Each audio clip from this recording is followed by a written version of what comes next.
Welcome to the REI Diamond Interview, your source for real estate investment jewels of wisdom with Dan Breslin.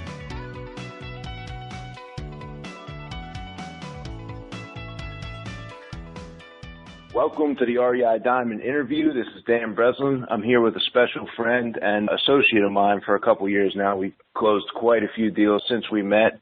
Josh Hertz.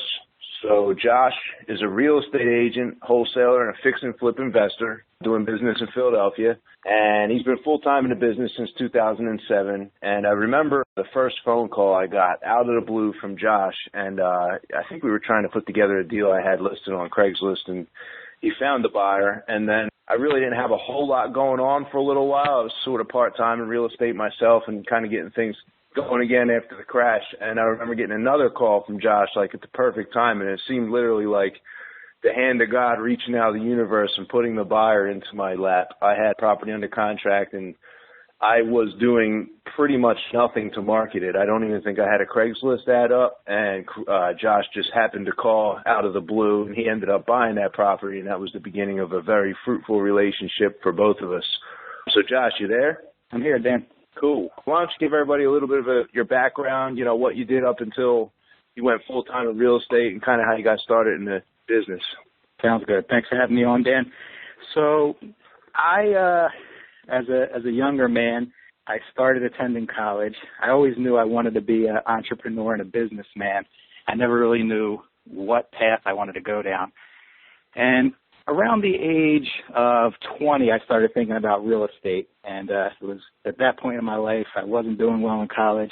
I decided to drop out, and at 21, I was going to buy my first house, and I had a little money saved up, and my parents talked me out of it. They said, you don't want to buy rentals that nobody pays rent, you're just going to have problems. So instead of buying a rental property, I bought a new car. And nice. Let me tell you, a car is a bad investment. I had a nice, fancy sports car, felt good. And then 2 years went by, and the real estate market was doing very well in 2001, 2002, 2003 during those years. And prices went up, and my car pretty much turned into nothing. So I sold the car, and I realized I just lost all my money. So that was 2003, and I decided to buy my first duplex. So I bought a duplex in 2003. I bought another duplex in 2004. I held on to them for about 2 or 3 years. The market was just continuing to go up at that time, and at that point I decided to cash out. I got a little bankroll together and really just started flipping low-end real estate, buying houses for 30, putting 15 into them, and selling them for 60. And I was just doing it part-time. I was in the restaurant business the whole time.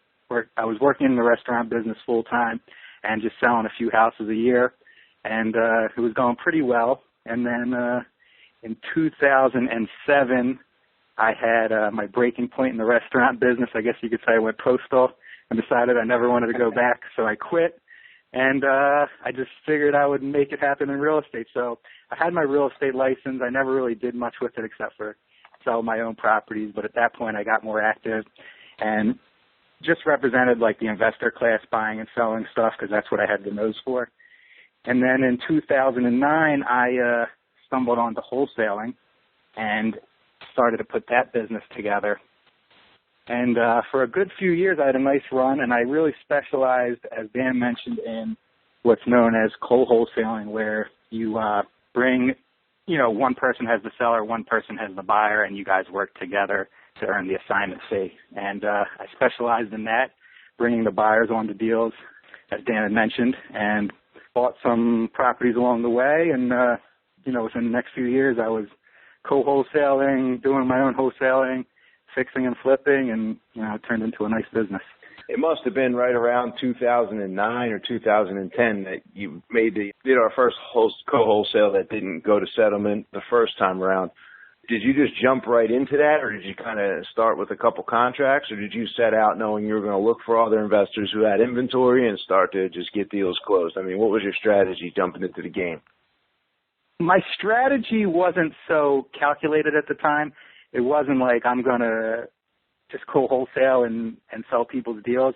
It kind of just happened naturally. I think my best trait was that I really knew the market well. So for the city of Philadelphia, I feel like a walking almanac. If you give me an address, I know what the property is worth on the wholesale market. So I really studied the market for years and had a fine understanding of value.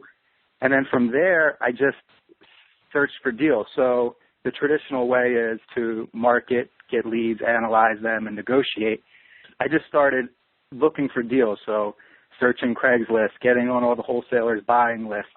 So I got their email blast, and really just cherry picking through the deals that were already out there. And when they were good, I pounced on them, whether it was buying it myself and reselling it or working with them to bring a buyer. And there's been actually quite a few times where, especially more so in the beginning before I knew people, they weren't always open to the wholesale model. And at that time, it really wasn't done very much. It's a lot more popular now. So a lot of the times I would just get the property under contract and reassign it. So it would be 2 assignments in the same transaction. But I guess I was able to do it from having the good market knowledge and also having a deep buyer pool, knowing what my buyers want, knowing who's serious, who will pull the trigger quick, and really just understanding the deal. And then once you understand the deal in the market, it's just a matter of, putting it together, which is the easy part after that. Yeah, and that's I think you hit the nail on the head when you said that, the co-wholesale, even to this day, it's a lot of times people will call and they want me to sign off on an option agreement or some kind of JV thing, and they haven't brought a buyer to the table, and it's kind of like everybody I do business with, for the most part, we're handshaking and we do all the paperwork when the time comes, even you and I. When you approached me, I remember being in that same untrusting mindset, so I show up for the showing, and here comes Greg pulling up in the Hummer. And I forget if he pulled up with him or not. And I'm like, oh God, these guys, they must, they're probably going to try to snake the deal or something. That was kind of my attitude when I was coming from a point of scarcity. This one deal that I had, because it was the first one. See, so my track record is I started to make a bunch of money and I was full-time real estate the whole time in 2006. 7, 8, and then 9. And then in 9 and 10, I pretty much went broke because my model just didn't work and I didn't have any rental properties or anything like that. So I was flipping properties and we had to pay, write checks to make some of them go away, and the market just seized up. So I didn't maneuver fast enough when the market changed. So when we met, I guess 2010 or 11, I was kind of on my way back out, and I was very guarded with, co-wholesaling, and I made sure that you guys actually asked for proof of funds. Hey, show me proof of funds. You showed them to me, and then I made you guys close on the deal. It was a huge concern and worry of mine, and I was kind of restricted by the seller with the keys. So there was a lot of things that I just wasn't used to. So the co-wholesaling thing, for me, I understand where the buyers are coming from. But then after that point, Josh, I was a Delaware County guy, so I was just outside of the Philadelphia market. And I knew that the size of the market inside the city was where the opportunity laid. And I remember coming to rely on your market knowledge. I could call you or text you with an address and you would give me a price. Oh, we need that for 25. We could sell it for 30. And I knew if I could get it for the right number that we would, 9 times out of 10 or even 19 or 20 times out of 20, almost every single time. If you told me that, we could sell it for 18,000, I could count on that. And it was a much easier negotiation for me to not have to spend an hour looking at Zillow, an hour looking at comps that some agent sent to me. I just remember early on, for a newer wholesaler, I do the same thing for the people in my network, and I imagine you still do it for some of the people in yours. But knowing the market and understanding the real value for me was just head and shoulders. It was just it just really made the path easy for me, so I could focus on what I was good at, and that was generating leads and generating the next deal. I didn't have to kind of worry about the back end and analyzing the deal until I was blue in the face. You know what I mean? Yeah, absolutely. And it's funny you say that because most people have the mindset in the beginning, the first deal that we do together, of the trust level, the scarcity. But the quickest way you get someone to trust you is you put a paycheck in their pocket. So after you overcome that one time, there's a certain level of trust, and then you can build on it from there. And what I try to do is, you may have heard of unique value proposition, but how can I add value to a transaction? So I try to break down the wholesale model. There's a few components you need to have a successful business. You need to know how to generate leads. You have to know how to analyze leads. You have to know how to negotiate with sellers. You have to know how to get buyers, and you have to know how to close it at the end through title problems, coordinating settlements. So most people, while it's a fairly simple business, most people haven't mastered all 5 steps or however many steps there are. So I try to add value with where people may be a little weaker, helping them out. So if they have the phone to ring and they don't know values, I help them out there.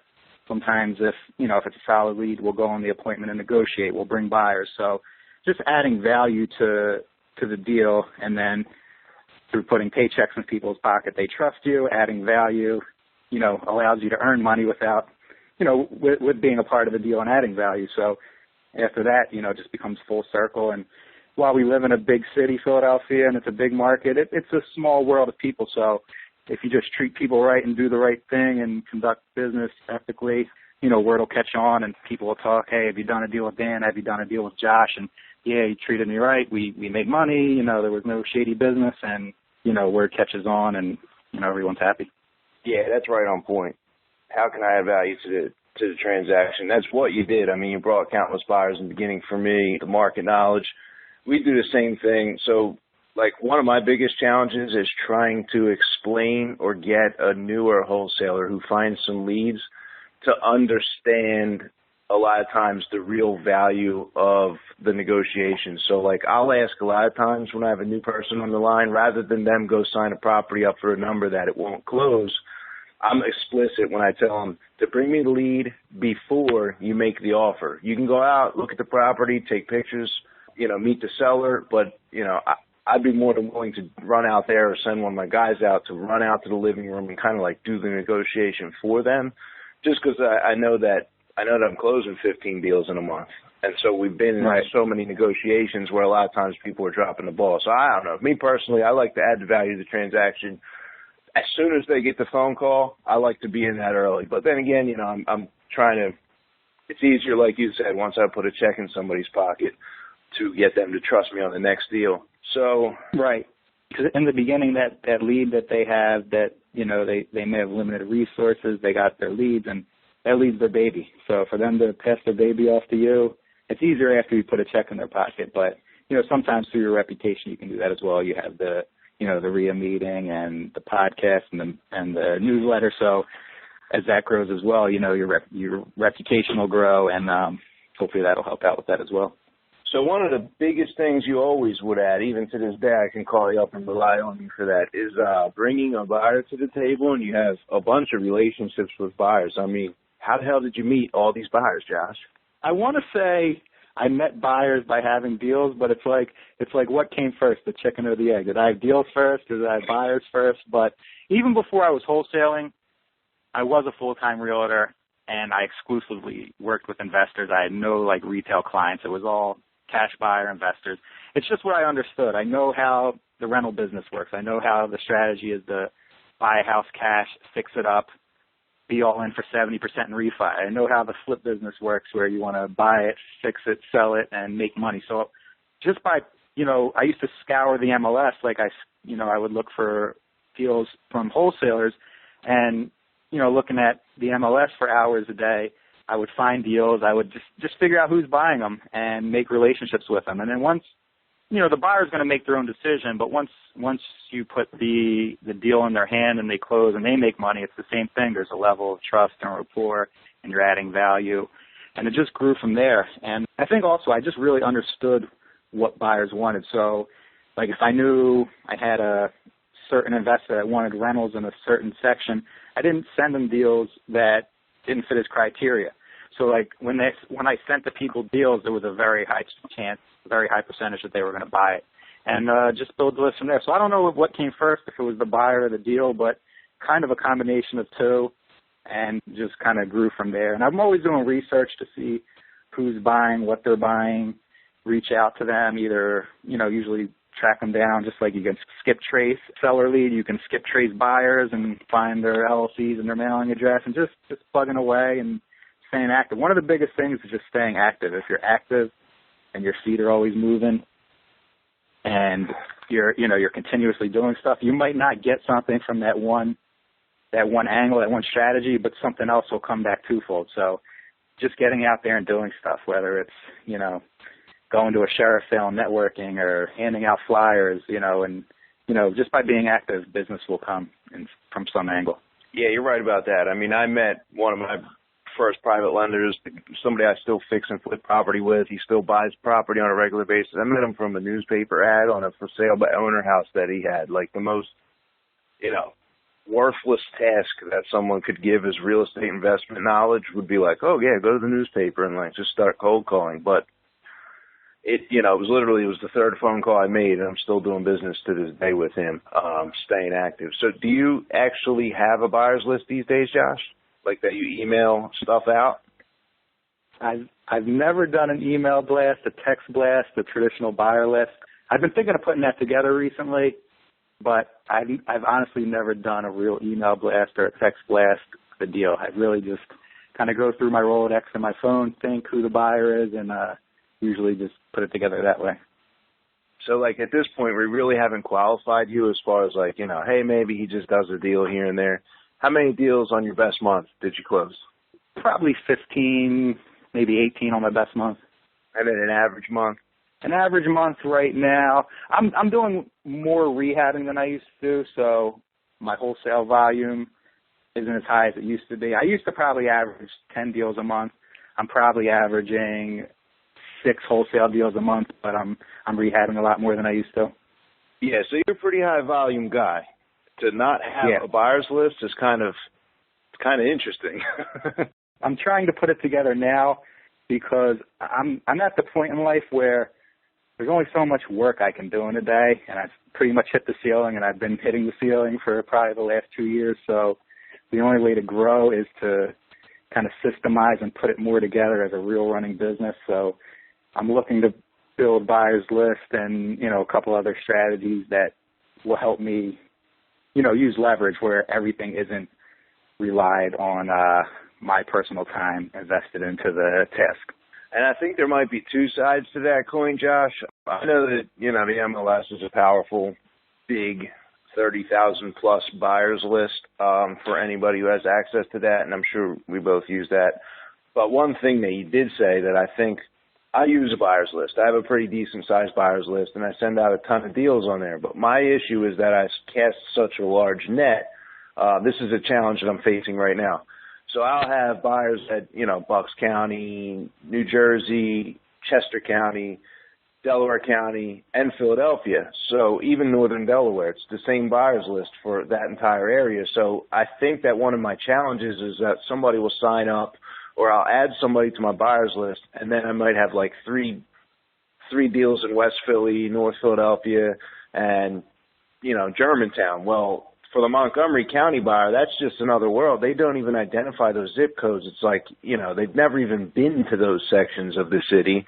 So they think, oh, this guy's never getting deals out here. And they actually have like a high unsubscribe rate. I'm like 25 or maybe even 35% of my list has churned and unsubscribed. So like for you, you mentioned something a minute ago. You said that you don't send any deals that don't fit the guy's criteria. So I think you're able to have a more responsive buyer relationship because you're not inundating them and they're not desensitized to your emails. You follow me? Absolutely. Yeah. I mean, it makes total sense because what happens is if you have a South Jersey buyer and you're sending them North Philly rentals and then a Delaware County flip and subject to in Montgomery County, they just after 3 of those, they're like, oh, this is junk mail, and, you know, they're out. So it's a fine line of balancing that, which is what I've been able to do in my head. But, the good thing of the email blast is that it's automated and doesn't take a lot of time to reach a lot of people, but it could be less effective. What I'm in the process of doing is hiring, a buyer's rep to strictly deal with the buyer side of deals. So hopefully they can get good at that under my guidance and kind of take what's in my head and put that to use. And I'm of the belief that I might be, say I'm running at 100% on the buyer side of deals, and this guy comes in and starts at 60% and maybe works his way up to 75% of as good as I can be. But if 100% of his focus is on that aspect, he's going to be better than I am if I'm spending 15% of my day on it at 100%, at 100% of like core value, then if he's spending 100% of his time on it, even if he's 2/3 as good as me, he'll be better than I am. So that's kind of what I'm in the process of doing myself, and maybe that could be something that works for you. What kind of a pay grade have you heard this is a successful relationship for buyers? Right? They're obviously, I think, a licensed real estate agent, right? Well, I'm doing things. I don't know what the traditional way to scale the wholesale business is, but I have an acquisitions agent now that I pay a percentage of the deal to.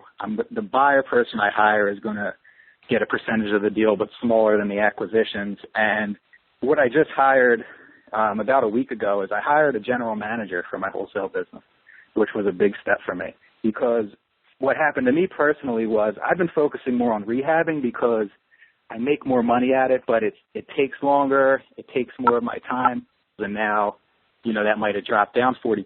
So I felt like I had the knowledge where I didn't need to let the business go, but at the same time I couldn't put the hours into making it run either. So I hired a general manager about a week ago that I'm just basically training to be me in the wholesale business and run the business from beginning to end.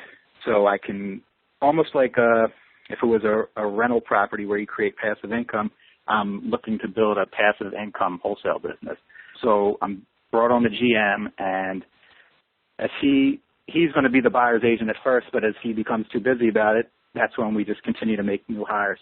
So right now we have an acquisitions guy. We have another acquisitions guy actually starting tomorrow. And then, after that, we'll probably hire another phone intake person. And after that, it's on to the buyer's rep.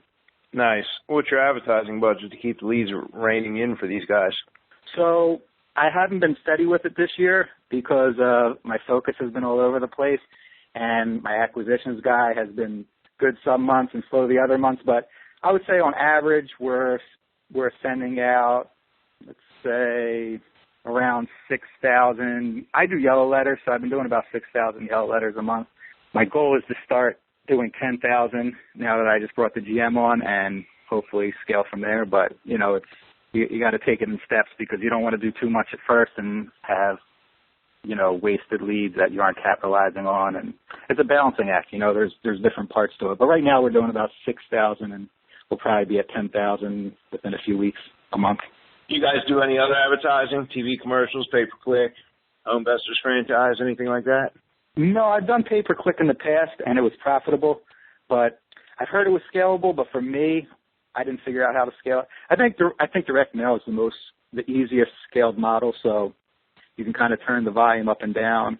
So for me, as needed, I feel like the ceiling for direct mail in the city is pretty high. So I'd rather just max that out or get as close to it as I can before I think about something else.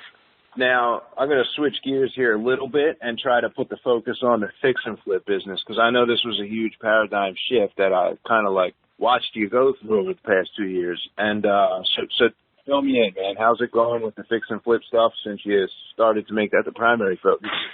It's going great. I mean, I got a good core group of contractors. I actually brought them in-house under my roof and made them, more of employees than job by job. I pay them day rates, but I mean, it's going great. I mean, I'm able to find good deals. My construction is tight and I don't have any bad hiccups.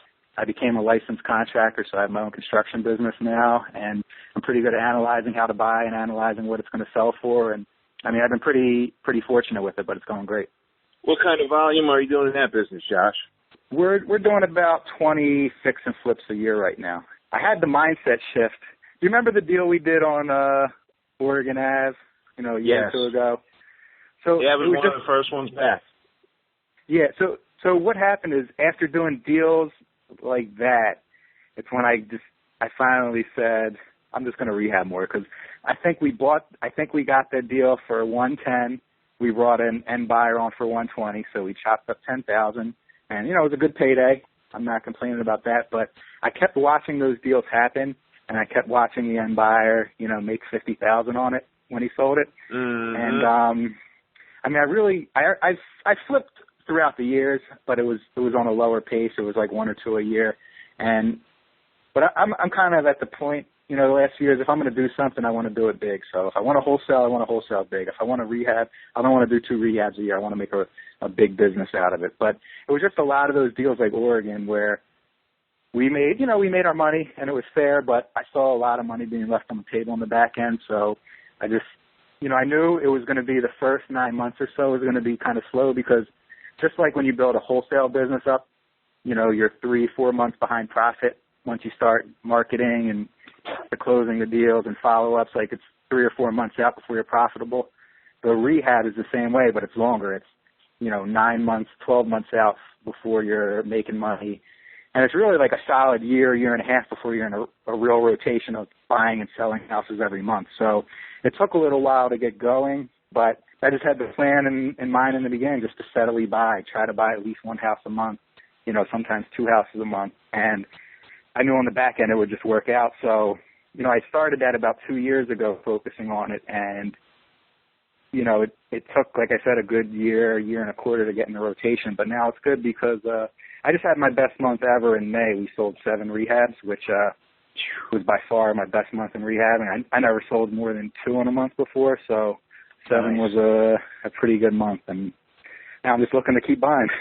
I sold them all. Now I got to buy more. Yeah, pretty solid. Yeah, that deal on Oregon Avenue, that one killed me because even before you and I started kind of doing the wholesaling thing together, like I first and foremost was a fix and flip. That's all I was looking to do. I have a partner, he handles a lot of construction aspects. It's my job to go out, find and negotiate the deals. So that was my primary business, and I actually kind of scorned wholesale. I'm like, I don't feel like chasing, $5,000 and $10,000 profits. I got to focus on these $40,000 profits, which is kind of some of your paradigm shift now. But I signed the contract at that property for $110,000, and then I can't remember what happened. I couldn't get my partner down there in time. The clock was ticking. The people were like packing up to move to like Florida or South Carolina or something. And I had the same frustration that you did watching that property, go into the next guy's coffer and he build that property out. And it kind of hurts when you got to watch that happen and wholesale the deals back out.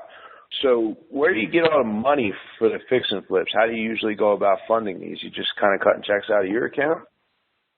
No, I use private money on all my fix and flips. So it's not necessarily like the traditional hard money. It's a little cheaper. It's not much cheaper, but it's more, personal relationship driven than, going to like a big hard money company. But I use private money.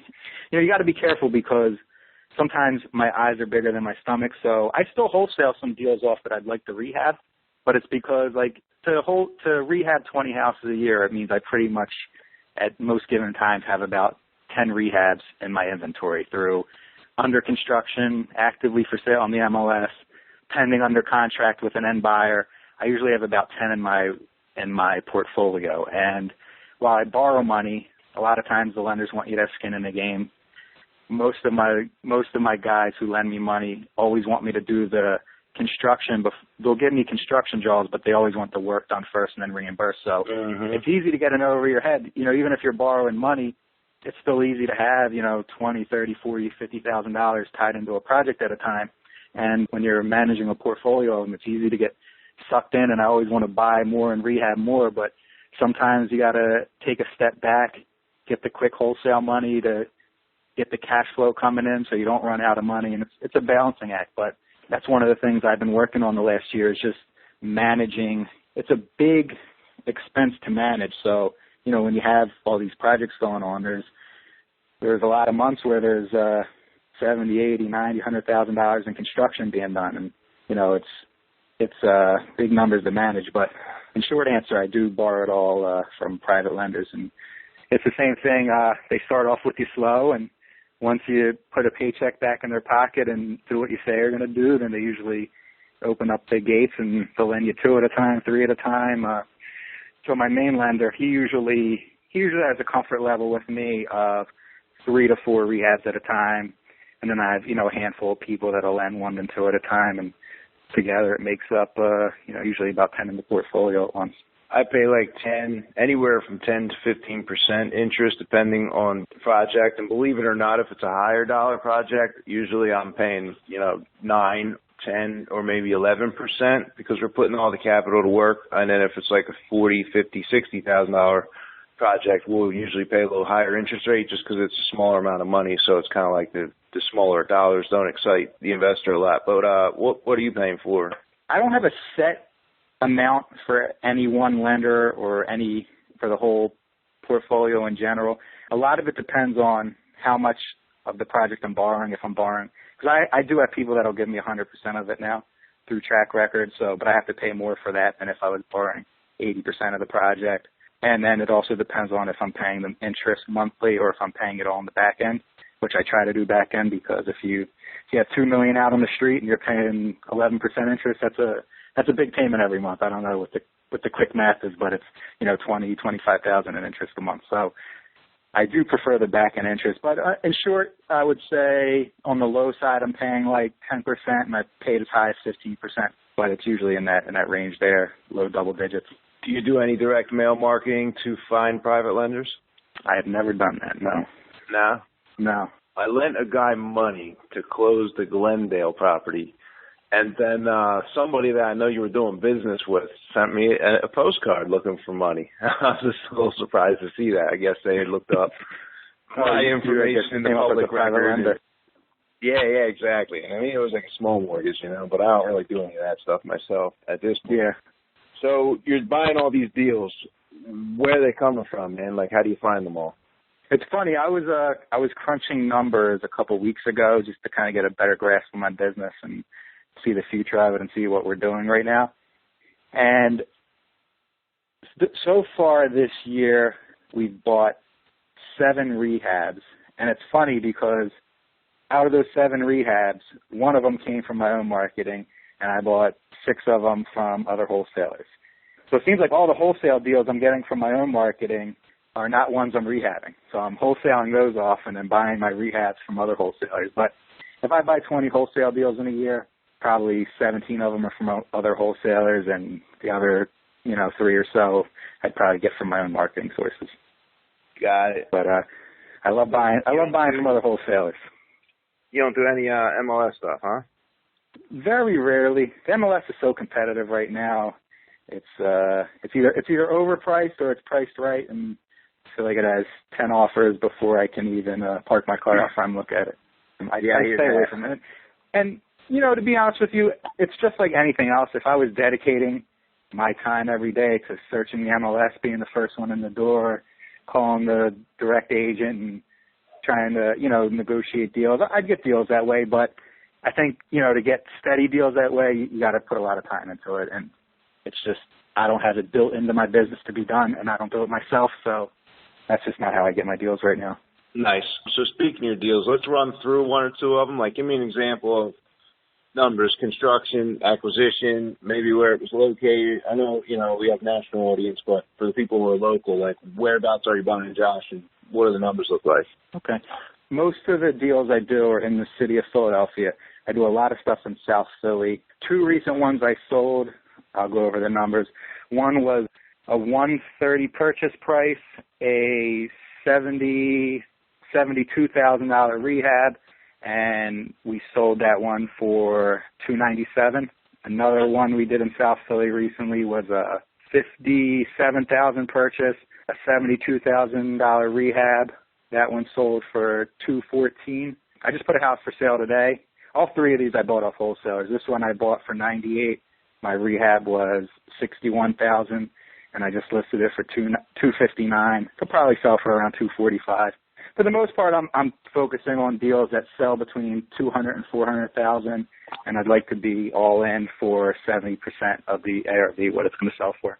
Yeah, it sounds about right. It sounds about what I'm looking at. Give me an example, like work-wise, square footage. You did $72,000 in construction on the first example. What does that include? I mean, is that a total gut down to the studs, relaying out the first floor, or is that like a bread and butter? So I'm doing a lot of these houses that were built 70, 80, 90 years ago, row houses. So they're basically gut rehabs. They're gut down to the bricks on both sides. which are the party walls. All the sheetrock, plaster, studs are removed. I'd say half of the floor joists we rip out, the subfloor we rip out.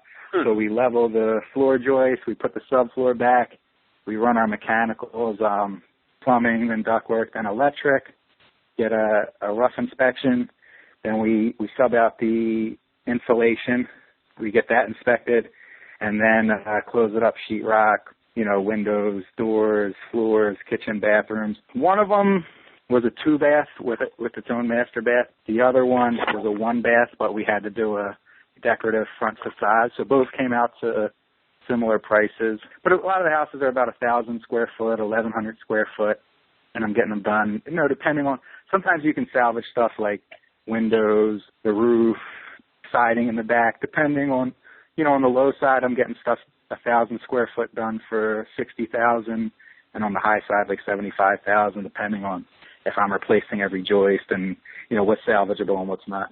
Yeah, I remember visiting the one house, and I was dumbfounded. I walk in there, and it's just a pile of rubble inside. And when you told me the numbers, I remember that conversation. Yeah, I'm still dumbfounded. As you're describing it, I'm thinking, my God, there's no way he's getting this done for like $70,000 for rehab. But I guess you know your numbers. And well, you were half right on there. I did go over budget on that house. And that one was about a year and a half ago, so that was like towards the beginning of my recent cycle of buying aggressively. So that one actually did cost me, it was $83,000, and I wound up spending $3,000 on the home inspection, but it went a little over budget, but at the end it wound out to be a great deal. We got it for $72,000. Our rehab was $86,000 after the home inspection, and we got $249,000, so it still worked, but I think I was a little, optimistic on the numbers before we finished it. Yeah, that's cool. So when it's all said and done, rehab costs, everything like that, I mean, what's the profit you're usually looking at on each deal? So I would say we're shooting to be in for 70%. So think about it like this. If a house sells for $250,000, there's $75,000 in equity. It costs me about $15,000 to sell it, so that brings it down to $60,000. And, depending on the money cost, say it cost me $15,000 to borrow the money for that job. So on a house that sells for $250,000, I'd make $45,000, give or take. Once in a while you squeak out more, once in a while less, but in that range about $45,000 on a house like that. Have you ever lost money on a deal? I have not ever lost money buying a house, but I have this belief that that's how you acquire your rentals. When a flip doesn't go as planned, you hold it as a rental. So I have a couple of rentals from years ago that I bought rehab and couldn't make money on them, so I rented them out. But I've never really lost money. And it's funny because these two houses, they're in Point Breeze, and that neighborhood's super hot right now. And I just got the tenants out of both of them, so I bought them way cheaper than they would go for now. So I'm actually going to flip those two now and get my money 8 years later. But I haven't actually lost on one yet. You don't think that's worth holding on to? I don't have the crystal ball with all the answers, but I feel like the market's really strong right now. I don't know if it's going to get better. Maybe it will, maybe it won't, but I have a good equity position in them now with low mortgage balances. So, these were houses, the mortgage balances that I owe right now, these were houses I would love to buy for that price and renovate and flip. So I don't love the rental business. It's a business that can work, but it's a business that has to be worked just like anything else, in my opinion, and managed right. So I'd rather flip them, cash out, and keep it moving. I don't know if you're coming out next Wednesday. If you're coming out next Wednesday, you'll hear Mitch speak, but Mitch bought somewhere around 17th, 18th in Catherine, and he probably had the same kind of conversation with himself that you're having with those properties over there where you're at and have a good equity position. And it was kind of that type of neighborhood years ago when he bought those. And he still owns a good few of them, but his philosophy is to buy. What's that? Mitch Ripken?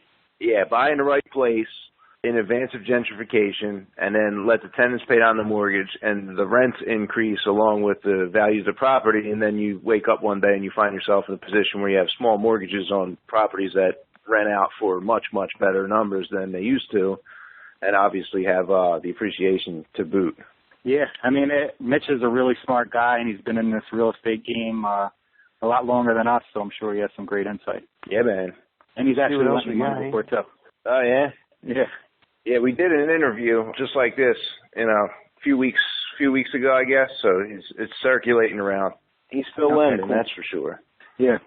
Well, cool. I think we covered all the topics and pretty much got into the examples. Do you have, I'm going to break this up into two questions here. This is sort of my last final thoughts question. Are there any final jewels of wisdom that you would give to somebody who's just starting out in the business?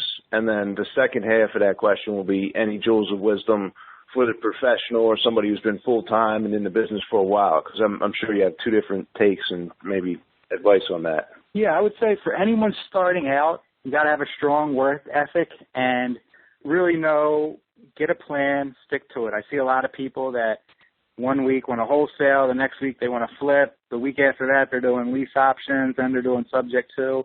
The best advice I can give is pick a strategy. I mean, anything can work, but really become a master of that strategy before you start switching models. Master it, do it well, and learn values. So many people want to invest in real estate and don't know what houses are worth. It's like, I give an example, like in the gold business. You bring a piece of gold in, they see what the carat is, they weigh it, and they know to the penny what it's worth. They know what it's worth as real gold, they know what it's worth as scrap gold, but as a real estate investor, you don't really have that exact number. It's more of like a calculated, equation based on different things from comps and variables, square footage, but really learn that, because how do you expect to make money in a business if you don't really know what your strike price is, what your sell price is? So I would say that for the newer person. For the more experienced person, if you're doing well and business is good, one thing to be careful of is a change in market. We're in a super hot market now. Say you're rehabbing 10 houses, 20 houses, and the market dips 20% in a valley, you can really get hurt that way. So just like foreseeing what potential problems could be, what would you do if this happened, have a game plan, because a lot of us that were in the business, you were talking about, you kind of stopped when the market went down. You really have to change. In one market, you have one strategy. In a down market, you have another strategy. In a neutral market, you can do other things. So really just adjusting and having a plan that'll work in that. Otherwise, it's easy to get hurt. Yeah, you're right about that.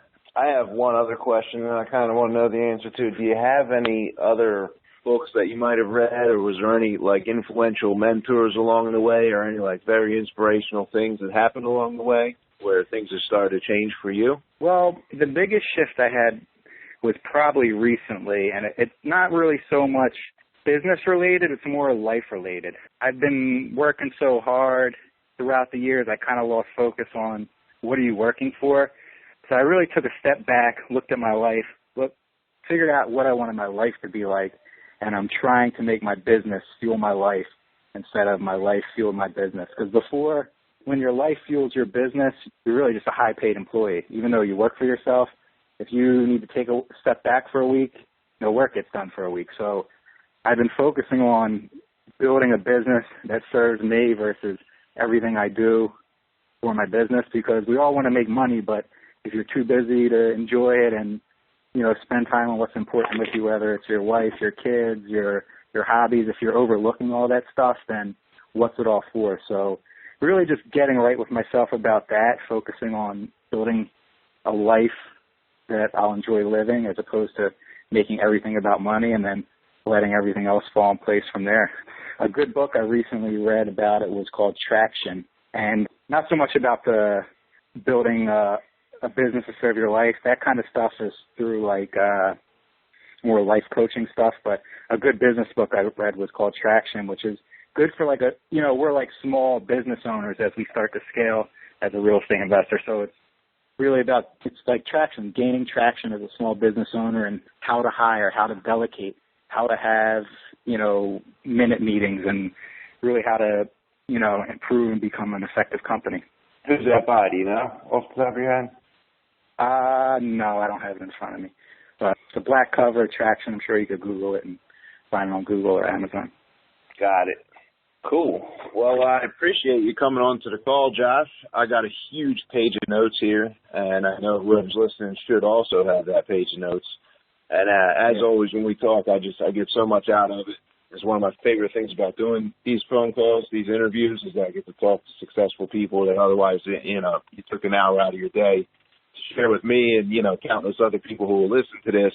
And I appreciate that. I know it's not easy for me to take that kind of time out of a day, and I'm sure it's not easy for you either. So I appreciate that. And did you want me to include like an email address or any other contact info? So if anybody, feels like they can add value to a transaction, maybe for you, they can contact you, Josh?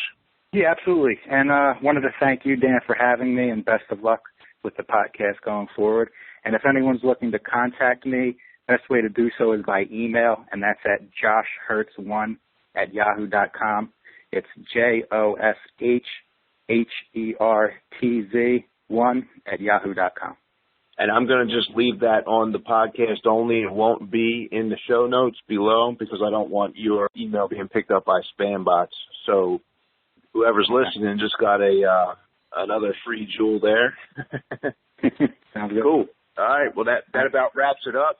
So if you have not done so, you got it, Josh. If you have not done so already, you can sign up to receive an email when the next podcast, the next REI Diamond interview is released, and also the newsletter at reidiamonds.com. That's www.reidiamonds.com.